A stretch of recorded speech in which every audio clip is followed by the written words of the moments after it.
Magaalaan Finfinnee rakkoo jijjiirama qilleensaan dhufu damdamachuu fi magaalaan magariisa taate dhaloota dhaalchisuuf waggaa waggaan biqiltuu miiliyoonotaan lakkaa'aman dhaabuun ashaaraa ishee dhalootaaf kaa'aa jirti. Sagantaan dhaabbii biqiltuu ashaaraa magariisaa marsaa ja'affaan akka bulchiinsa magaalaa Finfinneetti bakka kantiibaan magaalaa Finfinnee Aadde Adaanech Abeebee hooggantoonni hojii mootummaa olaanoon abbootiin amantaa jaarsoliin biyyaa ambaasaaddoroonnii fi kutaaleen hawaasaa garaa garaa argamanitti eegalameera. Abbootiin amantaa eemminniif yaada kennan qabeenya uumamaa kunuunsuun dirqama seera mootummaan kenname qofa osoo hin taane barsiisni amantaas waan ajaju ta'uu kaasaniiru. Seera uumamaa boqonnaa 2 lakkoofsa 15 maal jedha? Addaam Eeden gannata keessa akka jiraatu bakka sana geesse Eeden gannatiin sana immoo akka inni kunuunsuuf akka inni eeguu fi qajeelfama laateefi jedha. Egaan addunyaa kana irratti dhalli namaa Addaamii gafa lafa kana bu'u lafa kanatti gaafa dhufu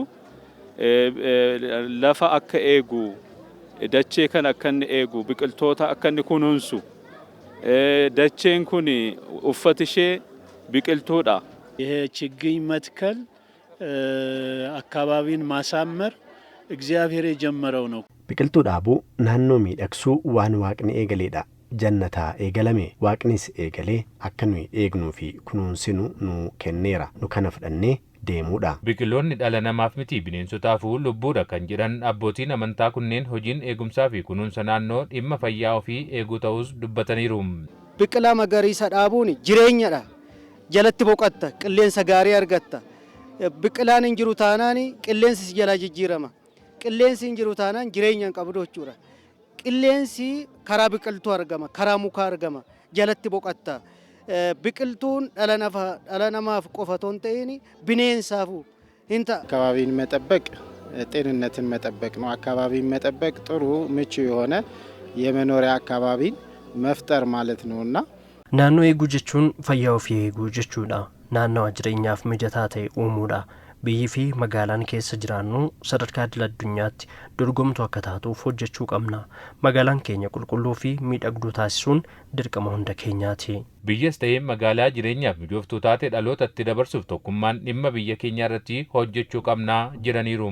Kan hunduma keenyarraa kan eegamu kunuunsuun kan nurra jiru gatii ta'ee fi hundumti keenya tokko taaneetu abbooliin amantii akkasumas ummati kiristaanatti hundumtu biqiltuu kana dhaabuutiin kunuunsuutiin ga'ee isaanirraa eegama akka isaan raawwataniin ergaa koo dabarsa.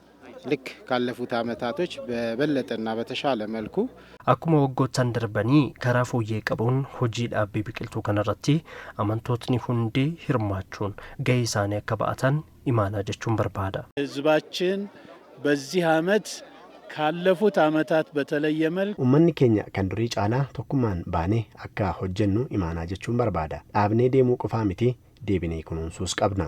Biqiltuu dhaabuu qofa osoo hin taane galma barbaadameen ga'uuf kunuunsuu irrattis hojjetamuu akka qabu abbootiin amantaa kunneen dhaamaniiru.